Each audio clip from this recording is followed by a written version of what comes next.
கணவனின் சமையல் கைகளில் ஃபோனை வைத்துக்கொண்டு ஃபேஸ்புக்கை நோண்டியபடி இருந்த என்னை பார்த்து பெருமூச்சு விட்டபடி சொன்னாள் என் மனைவி கமலா. லாக்டவுன் லீவில் நீங்கள் தான் லைஃப்பை என்ஜாய் செய்கிறீங்க, என்னடி இப்படி பொசுக்குன்னு சொல்லிட்ட? எப்போ இந்த கொரோனா யூட்டன் அடித்து திரும்பி போகும்? எப்போ கார்டு ரீடரில் பஞ்ச் அடிச்சுட்டு கம்பெனிக்குள்ளே நான் வேலைக்கு போவேன்னு ஆவலா எதிர்பார்த்துக்கிட்டுங்கிற என்ன பார்த்து இப்படி சொல்லிட்டேடி. நீங்கள் வேலைக்கு போகிறப்பவே நான் காலையில் 7 மணிக்கு தான் எழுந்திருப்பேன். இப்போதெல்லாம் இன்னும் சீக்கிரமாக எழுந்திருக்க வேண்டியதாக இருக்குது. உங்களுக்கு 3 வேளையும் வக்கனையாக வடித்து போட. வக்கனையாக என்பது தேவையற்ற அப்ஜெக்டிவாக தோணிட்டு எனக்கு. ஆனால் சொல்ல முடியுமா வாய் திறந்து? ஏன் வாய்க்கு லாக்டவுன் ஆகிவிடுமே அப்புறம்? உன்னை யார் இப்படி பிரம்ம புகுத்த நேரத்திலேயே எழுந்திருக்க சொன்னது? லேட்டாக இருந்து லேட்டஸ்ட்டாக செய்ய வேண்டியதானே உன் வேலையா? இதுக்கே தான் காலை டிஃபன் சாப்பிட மணி 9 ஆயிடுது. பிள்ளைங்க எழுந்ததுமே சாப்பாடு தானே எழுந்திருக்கிறாங்க. பிள்ளைங்கள விடுங்க, நீங்கள் அதுங்களை விட மோசமாக தானே இருக்கிறீங்க. பிள்ளைங்களையாவது ஒரு மிரட்டினா அடங்கிடும். உங்களை மிரட்ட தான் முடியுமா? மிரட்டினா தான் நீங்கள் அடங்கி போகிற ஆளா? ஏண்டி 1 வருஷத்து கஷ்டத்தை ஒரே நாளில் இப்படி பொலன்னு கொட்டி தீக்குறியே. சே 1 வருஷம் மன கஷ்டன்னு யார் சொன்னது?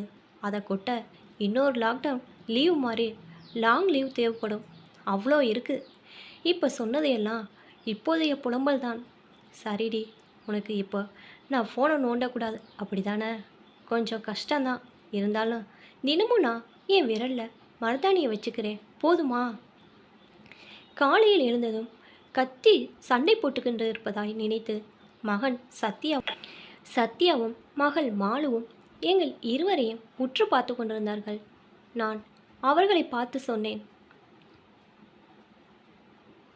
மாலுமா, அம்மா பாவம் தான் இல்லை? நீயும் அண்ணனும் ஃபோனை வச்சுட்டு வீடியோ கேம் விளாட்றீங்க, நான் ஃபேஸ்புக்கில் மூழ்கிடுறேன். லாக்டவுன் அம்மாவுக்கு ரெஸ்ட்டே கொடுக்கலையே. அதனால் நான் ஒன்று செய்ய போகிறேன். அதுக்கு நீங்கள் 2 பேரும் எனக்கு உதவி செய்யணும். செய்கிறீங்களா? செய்கிறோம்ப்பா. இருவரின் குரலில் ஒன்றாய் சேர்ந்தே வந்தது பதிலாய். சொல்லிவிட்டு அப்பா என்ன செய்ய போகிறார் என்று சஸ்பென்ஸில் மூழ்கியிருந்தார்கள் பிள்ளைங்கள். நாளைக்கு அம்மாவை உட்கார வச்சு காலை மத்தியானம் ராத்திரி 3 வேளைக்கு நம்ம 3 பேரும் சேர்ந்து சமைச்சு போட்டு அசத்துறோம், சரியா? சஸ்பென்ஸை உடனடியாய் போட்டு உடுத்தேன். அப்பா, உங்களுக்கு தண்ணி சுட வைக்கிறத தவிர கிச்சனில் ஒன்றுமே தெரியாதப்பா, எப்படி சமாளிப்பீங்க? மகனின் கேள்வி நியாயமாய்ப்பட என் பொண்டாட்டியும் என்னை பார்த்து சிரித்தாள். யூடியூபா நமக என்றேன். இரவு முழுக்க எனக்கு தூக்கம் வரவில்லை. புரண்டு படுத்தேன். கிச்சன் கில்லாடிகள் என்கிற டிவி நிகழ்ச்சியெல்லாம் என் மனசுக்குள் வந்து கிண்டலடித்து விட்டு போவது மாதிரி இருந்தது. நான் முதலாக சமைக்க போகிறேன். அதை நினைத்து நெஞ்சி படப்படுத்தது. அதிகாலையில் இருந்து வீட்டு வாசல் பெருக்கி என்ன கன்றாவிய நினைப்பு இது? சமைக்க போகிறோன்னு நினைச்சதுக்கே பெண்கள் செய்கிற எல்லா வேலையும் தானாகவே நினைவுக்கு வருதே. மறுநாள் நான் படுக்கையிலிருந்து எழும்போது காலை 8 மணி ஆகியிருந்தது. நைட் முழுக்க தூங்காமல் விடியல் காலையில் கொஞ்சம் கண் அசந்துட்டுருக்கேன் போலிருக்கு. அதான் லேட் வேக்கப். பெட்டில் கமலாவை காணவில்லை. அச்சச்சோ, நான் இன்னைக்கு சமைக்க போகிறதால பயந்து போய் லெட்ரு எழுதி வச்சுட்டு அம்மா வீட்டுக்கு போயிட்டாலோ? பயந்தபடி தலையணையை தூக்கி பார்த்தேன். நல்ல வேலை, லெட்ரு கடிதாசி என்று ஒன்று கூட கண்களில் தென்படவில்லை. கிச்சனிலிருந்து பாத்திர சத்தம் கேட்டது. எந்த கதாபாத்திரமாய் இருக்கும் அது? மனைவி, மகன், கமலா என அழைத்தபடி கிச்சன் நோக்கி செல்ல, அவள் காலை தோசைக்கு சட்னி அரைக்க வெங்காயம் கட் செய்ய தயாராகி கொண்டிருந்தாள். நோ சொன்னது தான். நீ உட்காந்து டிவி பாரு, ஃபேஸ்புக்கை நோண்டு, எதெல்லாம் செஞ்சு என்ஜாய் செய்ய நினைக்கிறையோ செய். இன்னைக்கு சமையல் நாங்கள் தான். நான் சொன்னதும் அவளின் கண்களில் தண்ணீர். சென்டிமெண்டால் அல்ல, நான் சொன்னதை கொஞ்சம் கூட கண்டு கொள்ளாமல் அவள் வெங்காயத்தை நறுக்க ஆரம்பித்திருந்தது தான் அந்த கண்ணீருக்கு காரணம். பிள்ளைங்களும் காலை தூக்கத்துக்கு டாட்டா சொல்லிவிட்டு என்னோடு வந்து சேர்ந்து கொண்டார்கள். அம்மா please go and take rest, we are going to cook now. கொஞ்சம் கூட நம்பிக்கை இல்லை கமலாவுக்கு. எப்படியோ செஞ்சு தொலைங்க என சொல்லிவிட்டு ஹாலில் போய் அமர்ந்தாள். மூவரும் சேர்ந்து அன்றைய மெனுவை ஃபைனல் செய்தோம். காலை பிரேக்ஃபாஸ்ட்டுக்கு தோசையும் தேங்காய் சட்னியும். மதியம் காரக்குழம்பு, ரசம், தயிர், வெண்டிக்காய் பொரியல், அப்புறம் அப்பளமும். இரவு மீண்டும் தோசை. ஷைடிஷ் எந்த சட்னி என்பதை மட்டும் அப்புறமாய் முடிவு எடுத்துக்கொள்வது எனும் தீர்மானம் நிறைவேற்றப்பட்டது. என் பொண்ணு மாலு ஃப்ரிட்ஜிலேருந்து இட்லி மாவை எடுத்து வந்து கொடுத்தாள். பையன் ஃபோனை எடுத்து வந்து கொடுத்தான். இதை எதுக்குடா இப்போ எடுத்துக்கிட்டு வந்த? யூடியூப் பார்க்க வானாமாப்பா. டே, தோசை ஊற்றுறதுக்கு எப்படின்னு யூடியூப் பார்த்தா அதை விட கேவலம் எதுவும் இல்லைடா. சரியான மாமா இருக்கானே, இவனு சமூகம் பேசுண்டா. அப்பா, தோசை ஊற்ற தெரியுமா அவங்களுக்கு என்றாள் பொண்ணு. கல் தோசை முன்னாடி ஒரு தடவை ஊற்றிருக்கிறேன் என அவளுக்கு சொல்ல நினைக்க என் மனம் ஒரு ஃப்ளாஷ்பேக் நோக்கி சென்றது. ஒரு தடவை ஃப்ரிட்ஜில் இருக்கிற மாவை எடுத்து கொடுங்கன்னு கமலா கேட்டப்ப அவசர அவசரமாய் மாவு டப்பாவை எடுத்து அவளிட கொடுக்குற சமயம் பார்த்து பழம் நழுவி பாலில் விழுற மாதிரி கை நழுவி டப்பா கீழே விழ முக்கால்வாசி மாவு தரையில் கொட்டி விட்டது. கமலா திட்டி திட்டு விடுவாளோ என காதை பொத்தி கொள்ள நினைத்த போது, தோசையை தோசைக்கல்ல தானே ஊற்றுவாங்க, உங்களுக்கு என்ன அப்படி ஒரு அவசரம்? இப்படி தரையிலே ஊற்றிட்டீங்களே என அமைதியுடன் கேட்டார். தரை முழுக்க மொசைக் போட்டு வளவள என்றிருக்கும்.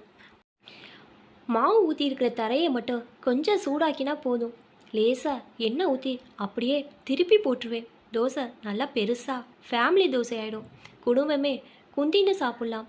ஒவ்வொன்றா ஊற்றின்னு இருக்கிற தேவையில்லை. மசால் தோசை மாதிரி இருக்குது, மொசைக் தோசைன்னு பேர் வச்சிடலாம். அதுவரை டென்ஷன் ஆகாதவள், எனது மொசைக் தோசை ஐடியாவை கேட்டதுமே அப்படி டென்ஷன் ஆகல. அது வேணா இப்போ விட்டுருவோம், ஃப்ளாஷ்பேக் முடிந்தது, வாங்க கிச்சனுக்கு போவோம். தோசை ஊற்ற தெரியுமாப்பா என்று மாலுவிடம் சொன்னேன். கிண்டல் அடிக்காத மாலு, அப்பா ஊற்றுன தோசையை ஒரு தடவை சாப்பிட்டா அதுக்கப்புறம் நீ அப்பா ஊற்றுற தோசையை மட்டும்தான் சாப்பிடுவேன்னு அடம் பிடிப்ப. வேணும்னா பாரேன். மாலு, நீ வெங்காயம் கட் பண்ணு. சத்யா, நீ தக்காளியை கட் பண்ணி கொடு. வேலையை பகிர்ந்தளித்தேன். அப்பா, வெங்காயம் ரெடி, இந்தாங்க. பொண்ணை நினச்சா பெருமையாக இருந்துச்சு எனக்கு. இவ்வளோ சின்ன வயசில் இவ்வளோ திறமையை அடக்கி வச்சிட்ருக்காளே, எவ்வளோ சீக்கிரமாக வெங்காயம் கட் பண்ணிட்டா என நினைத்தபடியே திரும்பி பார்த்தேன். எனது கண்கள் முழுக்க கண்ணீர். வெங்காயம் கட் பண்ணதால் வந்ததல்ல அந்த கண்ணீர், உண்மையிலே அழுததால் வந்தது. மானு வெங்காயத்தின் தோலை உரிக்காமலே கட் பண்ணி வைத்திருந்தாள். அதுதான் எனக்கு கண்ணீரை வரவழைத்திருந்தது. என்ன செஞ்சு வச்சிருக்க நீ? ஆனியனை கட் பண்ணியிருக்கேன் டாடி. நான் உன்கிட்ட என்ன சொன்னேன்?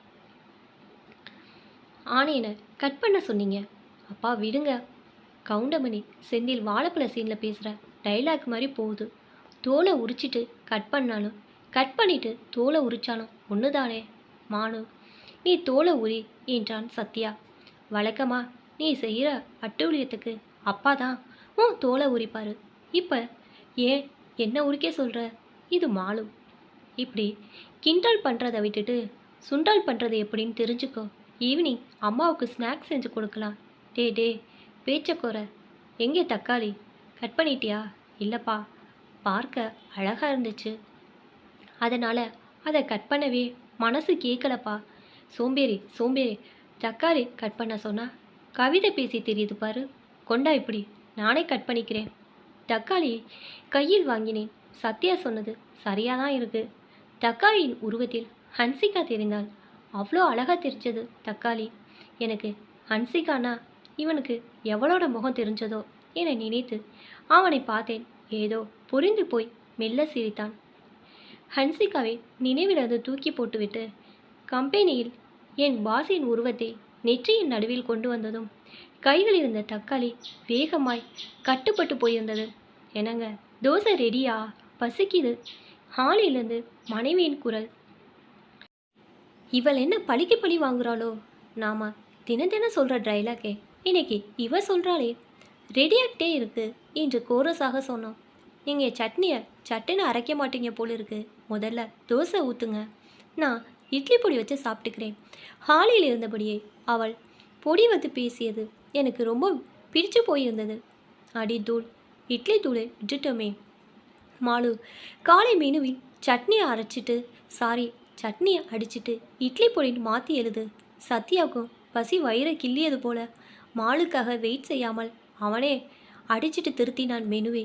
சீரியலில் இனி இவருக்கு பதில் இவர் என போடுவார்களே அதுபோல சட்னிக்கு பதில் பொடி.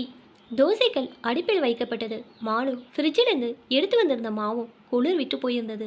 இட்லி மாவில் ஒரு கரண்டியை போட்டு கரகரன கலக்கினேன். பிள்ளைங்கள் அசந்து போய்விட்டார்கள். எப்படி இதெல்லாம் கலக்குறீங்க டாடி? எத்தனை தடவை பார்த்துருக்கேன் உன் அம்மா கலக்கிறத, இது கூடவா தெரியாது? என்னாச்சு? தோசை ரெடியா? ஹாலிலிருந்து என் உரிமை குரல் ஒலித்தது. ரெடியாகிட்டு கமலா. பேசிக்கிட்டே இருக்கிறேன் மாமா. வடிவேல் டைலாக போலவே இருக்குப்பா நீங்கள் சொல்கிறது. சத்யா காமெடி செய்ய முயற்சித்து தோல்வியை அடைந்தான். நாங்கள் இருவரும் எல்லளவும் கூட சிரிக்கவில்லை. தட்டு கழுவி இட்லி பொடியை ஒருத்தர் வைங்க, எண்ணெயை ஒருத்தர் ஊற்றி கலக்கி ரெடியாக வைங்க, அம்மாவுக்கு பசிக்குதாம். மானுவும் சத்யாவும் பொறுப்பாய் தவறு எதுவும் செய்யாமல் சரியாய் அந்த வேலையை செய்திருந்தார்கள். ஒரு கரண்டு மாவினை எடுத்து கல்லில் ஊற்றினேன். அது வட்டமாய் ஓடி போய் கொண்டிருந்தது. அது ஓடி முடிப்பதற்குள் இன்னொரு கரண்டி மாவினை எடுத்து அதன் தலையிலே ஊற்றி தோசையின் விட்டத்தை கரண்டியின் உதவியினால் பெருசாக்கினேன். சத்யாவும் மாலும் ஆவலுடன் அப்பா சுட்ட தோசையின் ஃபஸ்ட்டு காப்பிக்காக காத்திருந்தார்கள். ரிலீஸ்க்கு அப்புறம் அவர்கள் இருவர்தான் டிஸ்ட்ரிபியூட்டர்கள் கமலா தேட்டருக்கு. எனக்கும் ஆவலாகவே இருந்தது. கல்லில் தோசை மாவு அத்தனை அழகாய் வட்டமிட்டு இருப்பதை ரசித்து கொண்டிருந்தேன். கையில் இருக்க கரண்டியை ஒரு சுழட்டி சுழட்டி பார்த்தேன். அது ஒரு பென்சில் போல காட்சி தந்தது எனக்கு. நான் பள்ளியில் படிக்கும்போது கணக்கு ஜியாமெட்ரி பாடத்தில் மற்றவர்களைப் போல பெண்கள் வளையலையோ ஒரு ரூபாய் காயினையோ வைத்து வட்டம் போடாமல் பென்சினால் அப்படியே வட்டம் போட்டு பழகி இருந்ததான் இன்றைக்கு தோசை இவ்வளோ அழகா வட்டமாக வந்திருக்கான காரணம் என தோணிற்று. அந்த நேரம் அப்பா என்றாள் மாலு. என்னம்மா? நான் பார்த்துருக்கேன்ப்பா. என்னத்தை பார்த்தேன்னு சொல்கிற டீச்சர்லாம். கல்லில் மாவை அம்மா ஊற்றுனதும் சொய்யின்னு ஒரு சவுண்டு வரும். இப்போ வரலையேப்பா. முதல்ல ஹாலில் ஓடுற டிவியை ஆஃப் செஞ்சுட்டு வா. தோசை போடுற சின்ன சத்தம் கூட காதில் விழமாட்டுதுங்க. அவ்வளோ சத்தம் டிவியிலேருந்து. அப்பா டிவி ஆஃபில் தான் இருக்குது. ஆஃபில் இருக்கா? பின்ன ஏன் அந்த சொய்யின்னு சத்தம் வரல? கண்டுபிடிச்சிட்டேன். இவ்வளோ நேரம் மாவு ஃப்ரிட்ஜில் தானே இருந்துச்சு. அது ஜில்லுன்னு இருக்குன்னு தானே, அதுதான் அந்த சவுண்டு மிஸ்ஸிங். தட்டில் தயாராய் கலக்கி வைத்திருந்த இட்லி பொடியிலிருந்து எண்ணெய் தனியாக பிரிந்து ஓடிக்கொண்டிருந்தது. பசி தாங்க முடியாமல் கமலா கிச்சனுக்குள்ளே வந்துவிட்டார். என்னதான் பண்ணுறீங்க நீங்கள்? ஒரு தோசை சுட லாய்க்கு இல்லை, இதில் மத்தியானம் வேற சமைக்கிறீங்களா? கோபத்தில் அடுப்பை நெருங்கிய கமலாவிடம் மெல்லிய குரலில் சொன்னாள் மாலு. அம்மா சொய்யின்னு சத்தம் வராமல் சைலண்ட் மோட்லேயே வேகுதுமா அப்பா ஊற்றுன தோசை என்று சொன்ன மாலுவை கொஞ்சம் தள்ளி நிற்க சொல்லிட்டு என்னையும் கண்களால் முறைத்துவிட்டு அடுப்பை பற்ற வைத்தாள் கமலா. சத்யாவும் மாலும் ஏளனமாய் என்னை பார்த்தார்கள். பத்த வைக்காம விட்டுட்டிய பரட்ட எனும் வினா அவர்களின் பார்வையில் தெரிந்தது எனக்கு. இன்னும் கொஞ்ச நேரத்தில் மாலு எதிர்பார்த்த சொய்யனு என்ற அந்த சத்தம் வந்துவிடும். ஆனால் என்னோட தோசை ஊற்று பிளான் செம்மையாக ஊற்றிக்கிடுச்சு என நினைக்கும் போதுதான் என் மனம் வெந்து போனது. பற்ற வைத்த அடுப்பின் மேல் இருக்கும் தோசைகளின் மாவை போல. இப்போ தான் என்னோடய சேனல் ஃபஸ்ட் டைம் பார்க்குறீங்கன்னா சப்ஸ்கிரைப் பண்ணிக்கோங்க. பக்கத்தில் இருக்க பெல்லைக்கனை ப்ரெஸ் பண்ணிக்கோங்க. அப்போ தான் நான் ஒவ்வொரு தடவை வீடியோ போட போதும் உங்களுக்கு நோட்டிஃபிகேஷனில் வரும். தேங்க்ஸ் ஃபார் வாட்சிங்.